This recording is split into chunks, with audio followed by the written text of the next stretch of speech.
Bismillah, Alhamdulillah, wassalatu wassalamu ala Rasulillah. Assalamu alaikum everyone. আমি engineer Aminul Islam, CEO and founder Investine. আজকে আপনাদের সাথে day 2তে যেই টপিকটা নিয়ে আলোচনা করব ইনশাআল্লাহ, এটা হচ্ছে আজকে আমার কাছে কয়েকটা কোয়েশ্চেন এসেছে। ওই যে আমরা একটা ধারাবাহিকতা মেনটেন করার জন্য বলেছিলাম, আপনারা ইনবক্সে জানালে আমি রিপ্লাই দেওয়ার চেষ্টা করবো ইনশাআল্লাহ। সো যেটা সবচেয়ে ভালো কোয়েশ্চেন বা প্রয়োজনীয় কোয়েশ্চেন মনে করি সেটাই আসলে মূলত প্রাধান্য দিই, বাকিগুলো আমরা টেক্সটেও আদান প্রদান করেছি আলহামদুলিল্লাহ। সো আজকে যে মজার কোয়েশ্চেনটা আসছে সেটা হচ্ছে, আমি গত পরশুদিন রাতে কক্সবাজার গিয়েছি ব্যবসার কাজে, গতকাল রাতে ব্যাক করেছি। তো সবাই আমাকে জিজ্ঞেস করছে, ভাইয়া কক্সবাজারে আপনার প্রোডাক্ট কি? তো ওই দিন আমি একটু পোস্ট দিয়েছিলাম না, যে যারা জানতে চান আমার প্রোডাক্ট কি, I am the product. So এটা নিয়ে অনেকে আসলে আমাকে ইনবক্স করেছেন এবং জানতে চেয়েছেন অ্যাকচুয়ালি আপনি কেমনে প্রোডাক্ট হন বা হোয়াটস দ্য থিং, আমরা আরও জানতে আগ্রহী। সো এটা থেকে বুঝাতে যেটা ক্লিয়ার করতে চাচ্ছি সেটা হচ্ছে, Investine actually it's not only about investment. এটার ওয়ার্ডটা আমি ইনভেস্ট থেকে ইনভেস্টাইন এবং ইনভেস্ট এবং আইনস্টাইনের প্লাস যৌথভাবে আমি এই ওয়ার্ডটাকে কনভার্ট করে ইনভেস্টাইন রেখেছি। ইনভেস্ট মানেটা হচ্ছে, it can be money, it can be time, it can be your effort, it can be labour, it can be your idea, it can be a brain generated idea, it can be a AI generated idea. Anything you have to invest, that is Investine. Be the best, invest with the resource, with the best output, or give your best, that is Investine. এটা একটা identity. আপনি যদি যেমন মনে করেন, আমরা ফিজিক্সে যদি কেউ টপ অফ দ্য টপে যায়, আমরা তাকে বলি কি, হ্যাঁ তুমি আইনস্টাইনের মতো। ঠিক সেভাবে আপনি যদি ইনভেস্টমেন্ট, বিজনেস বা এন্টারপ্রেনারশিপ, বা আমি যে জায়গাগুলোতে কাজ করছি, আমি আমার জায়গায় বেস্টটা কি আমি বলতে পারবো। আমি ইনভেস্টমেন্ট নিয়ে 6 বছর সময় দিয়েছি, দ্যাটস ওয়াই আমি ওটাকে হাইলাইট করেছি। বাট অনেকে এটা মনে করছে আমি শুধু ইনভেস্ট নিয়ে কাজ করি বা আমি ইনভেস্টমেন্ট দিই বা নিই। হ্যাঁ, আমি ইনভেস্টমেন্ট দিয়েও থাকি, নিয়েও থাকি, কিন্তু not like other platforms, those crowd funding platforms. ওনারা ডেডিকেটেড এটাতে, আমি আমার ক্লায়েন্টদেরকে সার্ভিস দিই। সো আমরা রিসেন্টলি একটা এমএলইতে মেলা করেছি, ওটা আমি ক্লিয়ারলি এই জিনিসটা আমি কি হাইলাইট করেছি, যে আমাদের ফার্স্ট হচ্ছে ইনভেস্টমেন্ট কনসালটেন্সি, সেকেন্ড হচ্ছে বিজনেস কনসালটেন্সি, থার্ড হচ্ছে এন্টারপ্রেনারশিপ ট্রেনিং, ফোর্থ হচ্ছে আমরা ফান্ডিং দিয়ে থাকি, বা আমরা ইনভেস্টমেন্ট নিয়ে প্রপার আমার যেই জায়গায় আমার ভ্যালুয়েশন, আমার ক্যালকুলেশন এবং অ্যাসেসমেন্টে যেখানে সবচেয়ে বেস্ট প্রজেক্ট, আমি ওটা নিজেই টোটালি আমার সাথে ইনভলভমেন্ট থাকে, এটা ইনভেস্টাইনের আন্ডারে যায়। সো ওই জায়গাটাতে আমি ফান্ডিং দিই আমার ক্লায়েন্টদেরকে, ঠিক আছে। এবং যারা আমার থেকে কনসালটেন্সি এবং আমি যাদের সাথে শেয়ার হোল্ডারে আছি বা আমার নিজের ক্লায়েন্ট, তাদেরকে আমি কি ফান্ডিংটা হেল্প করে থাকি, নট অ্যাভারেজ। হ্যাঁ, র্যান্ডমলি আমি প্রথম থেকে দেওয়ার একটা প্রসেস নিয়েছিলাম, বাট আমি দেখছি এটাতে খুবই হ্যাসেল, এবং যারা এলিজিবল না তারাও আমাকে এখন, কাছের মানুষ যদি আসে আমি তাকে না করাটা আমার জন্য কষ্ট হয়ে যায়, কিন্তু আনফর্চুনেটলি আমার করতে হচ্ছে, ঠিক আছে। সো এই জায়গাটাতে আমরা আমার মূল ইনভেস্টাইনের মূল ফরম্যাটটা হচ্ছে এটা। We do consultancy, we do counselling, we do entrepreneurship training. আমরা স্ক্র্যাচ থেকে একটা কোম্পানিকে বিল্ড করে দিই। আপনারা যারা নতুন শুরু করতে চাচ্ছেন তাদের জন্য এটা অসাম একটা সুযোগ। আমি জিরো থেকে আপনাকে একদম কি স্কেল আপের পর্যন্ত কি আপনাকে রোডম্যাপ দিয়ে দেবো। আপনার প্রোডাক্ট জাস্ট, যেমন আজকের কথাই বলি, আজকে আবদুল্লাপুর থেকে 3 জন ভাই এসেছেন, আমার পরিচিত একজন ছিলেন, বাকি আর 2 জন ওনারা সিঙ্গাপুর থেকে চলে এসেছেন দেশে, 10-20 লাখ টাকা ইনভেস্টমেন্ট নিয়ে কাজ করবেন। ওনারা আইটেম দিয়েছেন কি, লেদার ওয়ালেট এবং বেল্ট। তা আপনারা জানেন লেদার ওয়ালেট এবং বেল্ট একটা নিশ আইটেম, ঠিক আছে, কোয়ালিটি প্রোডাক্ট, এবং এটা নিয়ে যদি ক্যাম্পেইন করতে যাই আমাদের অনেক প্রোজ অ্যান্ড কনস আছে। তো এটা নিয়ে আমরা অনেক দীর্ঘ প্রায় 1 ঘন্টা আলোচনা করলাম। মেবি আমার পকেটে এখনও ইয়াগুলো আছে, আমি দেখাই আপনাকে, যে আমরা ছোটো কিছু টপিক আলোচনা করি। এই যে রাইট, আমরা একটা রেস্টুরেন্টে, আমার আনফর্চুনেটলি একটা মিটিং ছিল পূর্বাচলে। ও বাই দ্য ওয়ে, যেটা বলার জন্য আসলে মূলত ভিডিওটা করা, আমি কক্সবাজার গিয়েছি অ্যাকচুয়ালি একটা প্লটের একটা ডিলের জন্য।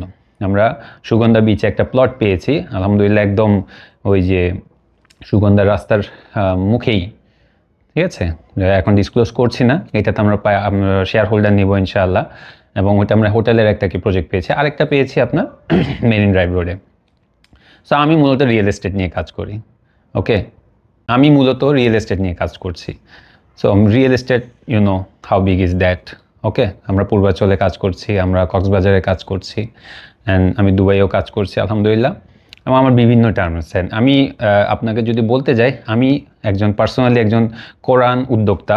আমি বাংলাদেশে 2018 সাল থেকে আমরা কোরআন নিয়ে কাজ করছি, ইম্পোর্টেড কোরআন, বেস্ট কোয়ালিটি কোরআন যদি বাংলাদেশে কেউ প্রোভাইড করে থাকে তার মধ্যে আমি একজন। আমি কোরআন উদ্যোক্তা থেকে আমার পরিচয়, আমি রিয়েল এস্টেট ডেভেলপার। আমি প্লট এবং আপনার অ্যাপার্টমেন্ট এটা নিয়েও কাজ করি। এবং ইন দ্য মিন টাইম আমার আরও অনেক বিজনেস আছে, ঠিক আছে। আমার ক্লদিং বিজনেস আছে, আমার পারফিউম বিজনেস আছে। সো এভাবে আমি অলমোস্ট 11 থেকে 12টা ব্যবসার সাথে কানেক্টেড আলহামদুলিল্লাহ। বাট ওটা শেয়ার হোল্ডার প্রসেসে। আমার একটা পলিসি আছে, আমি সিইও মডেলে কাজ করি। কারণ যেহেতু আমার শুরু থেকে আমার স্বপ্ন ছিল আমি সিরিয়াল এন্টারপ্রেনারশিপ নিয়ে কাজ করব। আমি বাংলাদেশে আমি একটা আপনার নবীন উদ্যোক্তা একটা আসুন্না ফাউন্ডেশন একটা প্রোগ্রাম ছিল, ওটাতে আমি আমার একটা প্রজেক্ট সাবমিট করেছিলাম RQVD 313। আমি পুরো বাংলাদেশে 313টা প্রজেক্ট ইনশাল্লাহ আমি লঞ্চ করব। সেটা আমি বাই প্রত্যক্ষও থাকতে পারি, পরোক্ষও থাকতে পারি। সেটা শেয়ার হোল্ডার প্রসেস হতে পারে, সেটা আমার ফাউন্ডিং প্রসেসও হতে পারে। সো ওই উদ্দেশ্যে অ্যাকচুয়ালি একদম স্ক্র্যাচ থেকে একটা বিল্ড করতে কোম্পানির একটা প্ল্যানিং লাগে, ম্যানুফ্যাকচারার লাগে, আপনার রোডম্যাপ লাগবে, ডিজিটাল মার্কেটিং সার্ভিস লাগবে, আপনার সেলস প্ল্যান লাগবে, ফাইন্যান্স লাগবে। সো এইভাবে কিছু স্টেপস আছে, অ্যাকাউন্টস থেকে শুরু করে আপনার সেলস জেনারেট হয়ে রিটার্ন হওয়া পর্যন্ত। যেহেতু আমরা অনলাইন বিজনেস আমরা জানি রিটার্ন পলিসি এবং পার্সেল রিটার্ন আসলে কী পরিমাণ আমরা হ্যাসেল হয়। So scratch to scale up আমরা long term, short term, mid term, সেটা যে কোনো প্রসেসে আমরা আমি পার্সোনালি আমি সার্ভিস দিয়ে থাকি ইনভেস্টাইনের মাধ্যমে। আর আমার পার্সোনাল বিজনেস আছে। সো আমার শেয়ার হোল্ডার এবং আমার যারা ইনভেস্টর আছে আমরা এভাবে কাজ করে থাকি। তো এটা ছিল আজকের মূল আলোচনার একটা, যে আমার প্রোডাক্ট কি, আই এম দ্য প্রোডাক্ট। কেন বলি আমি? বিকজ আমাকে ছাড়া আসলে আমি যেই জায়গাটা যেটা সবার আমার স্ট্রেংথ, আমি ডিজিটাল মার্কেটিং সার্ভিস দিচ্ছি, কন্টেন্টও আমি সার্ভিস দিচ্ছি। কন্টেন্ট ক্রিয়েটর হিসেবে আপনার প্রোডাক্টের জন্য আমি এটা আমার দায়িত্ব নিয়ে আমি রেডি করে দিচ্ছি। জাস্ট আপনি আমার সাথে যে আমার ক্লায়েন্ট যারা কারেক্টে আছে, থার্ড সেটা হচ্ছে আমি সেলস গ্যারান্টি দিচ্ছি আলহামদুলিল্লাহ। আপনি আমাকে অ্যাড বাজেট দিবেন, আপনি আমার সাথে প্রোডাক্ট কনসাল্ট করবেন, আমি বলবো যে এভাবে কন্টেন্ট করেন। আপনি যদি আমার কথা মতো কন্টেন্ট এবং ডিজিটাল মার্কেটিং বাজেটটা করেন, ইনশাল্লাহ 20 লাখ মিনিমাম সেলস আমি গ্যারান্টি দিচ্ছি। আমার ডিজিটাল মার্কেটিং এজেন্সির নাম হচ্ছে আমিন ডিজিটাল, ঠিক আছে। আমরা এটা অনলাইনে এখনও ওভাবে, কারণ আমার পার্সোনাল ক্লায়েন্ট আছে আজকে অনেক দিন ধরে। সো এটা আমি এতদিন এক্সপোজ করিনি, কিন্তু এখন দেখছি এই সার্ভিসটা অনেকে খুঁজছে। বিশেষ করে গত শ্যামলী 1 তারিখ প্রোগ্রামে এটা আমি খুবই ভালো রেসপন্স পেয়েছি। আমাকে বিভিন্ন আপনার মধ্যবয়সী এবং আপনার যারা জব থেকে বিজনেস আসছে বা একটা বড় একটা জবে ভালো পজিশন আছে কিন্তু ভালো অ্যামাউন্ট নিয়ে বসে আছে, এই ভাইরা আমাকে মূলত আমার কনজিউমার বা আমার ক্লায়েন্ট বলতে পারেন। সো এই রেসপন্সটা পেয়ে আমি চিন্তা করেছি, হ্যাঁ ইনশাআল্লাহ আমি ঈদের পর থেকে মানুষ 50-50 গ্যারান্টি দেয়, সেলস গ্যারান্টি দেয় না। আমি কন্টেন্ট করে দিব, এজেন্সি করে দিব, বুস্টিং করে দিব, ডলার সমস্যা নেই। আমি আপনাকে কথা দিলাম, আমার সাথে আপনি কনসালটেন্সি করে আসবেন, আমি আপনাকে 20 লাখ টাকা রেভিনিউ গ্যারান্টি দিয়ে আমি কন্টেন্ট, শুধু আমাকে দায়িত্বটা দিবেন কন্টেন্টটা যাতে আমার স্ট্র্যাটেজিতে হয়। আপনি সেটা 8 ডিজিট ক্যাম্পেইন বলেন বা 7 ডিজিট আপনার রেভিনিউ প্ল্যান বলেন, এনিথিং ইনশাআল্লাহ। সো আজকে যে আলোচনাটা আমরা করেছি যে লেদার ওয়ালেট এবং যেটা একটা নিশ প্রোডাক্ট, এখানে কিছু রিস্ক অ্যানালাইসিস করেছি আমরা। সো ওই জায়গাটা থেকে আমি আপনার সাথে 2টা পয়েন্ট শেয়ার করি ইনশাআল্লাহ। যেটা হচ্ছে ওনাদের পুঁজি ছিল 10 লাখ টাকা, কিন্তু ওনারা নতুন ব্যবসায়ী। তো একজন নতুন উদ্যোক্তা 10 লাখ টাকা দিয়ে সেট আপ করতে হলে তো এখানে 2টা আসে, একটা হচ্ছে সেলস ক্যাম্পেইন, একটা হচ্ছে কি ব্র্যান্ডিং। আপনি যদি একটা ব্র্যান্ড হতে চান আপনার কিছু বেসিক সেট আপ লাগবে, আর যদি আপনি সেলস ক্যাম্পেইন চান আপনি প্রোডাক্ট এবং আপনি সার্ভিসে ওরিয়েন্টেড হলে হবে। কিন্তু ওনারা বলতে চাচ্ছেন আমরা সাস্টেইনেবল বিজনেস করব। সো এই জায়গাটাতে আমি যে একটা ফর্মুলা ওদের জন্য আমি ক্রিয়েট করেছি, সেটা আমি নাম দিয়েছি হচ্ছে হ্যাঁ প্রি-প্রো, রাইট, প্রি-প্রো। কেন আমি প্রি-প্রো নামটা দিয়েছি এই জিনিসটা যদি একটু আমি বলি, আপনার প্রো দিয়ে আমি বুঝিয়েছি প্রফিট, ঠিক আছে, আর প্রি দিয়ে বুঝিয়েছি আমি প্রিপারেশন। তো এই জায়গাটাতে আমি প্রি-প্রো কি বলা যায় এটাকে একটা আপনি প্রোগ্রাম বলতে পারেন। একদম স্ক্র্যাচ থেকে 10 লাখ টাকা দিয়ে কিভাবে আপনার একটা 40-50 লাখ টাকার একটা রেভিনিউ প্ল্যান করতে পারবেন, কিভাবে আপনার মার্কেটিং বাজেট করতে হবে, কিভাবে আপনার ক্যাম্পেইন করতে হবে, কিভাবে কন্টেন্টগুলো করতে হবে, কিভাবে আপনার নিজের অ্যাওয়ারনেসটা আনতে হবে, কিভাবে কোল্ড কাস্টমারকে ওয়ার্ম কাস্টমার করতে হবে, ওয়ার্ম কাস্টমারকে গিয়ে কিভাবে হট কাস্টমারে পরিণত করে সেলসটা জেনারেট করতে হবে, ঠিক আছে। আরেকটা আমরা আলোচনা করেছি আপনার এক্সপেন্স উইন্ডো নিয়ে, এটা একটা গুরুত্বপূর্ণ আলোচনা। এক্সপেন্স উইন্ডোটা নিয়ে আমরা একটা ডিসক্রাইব করি।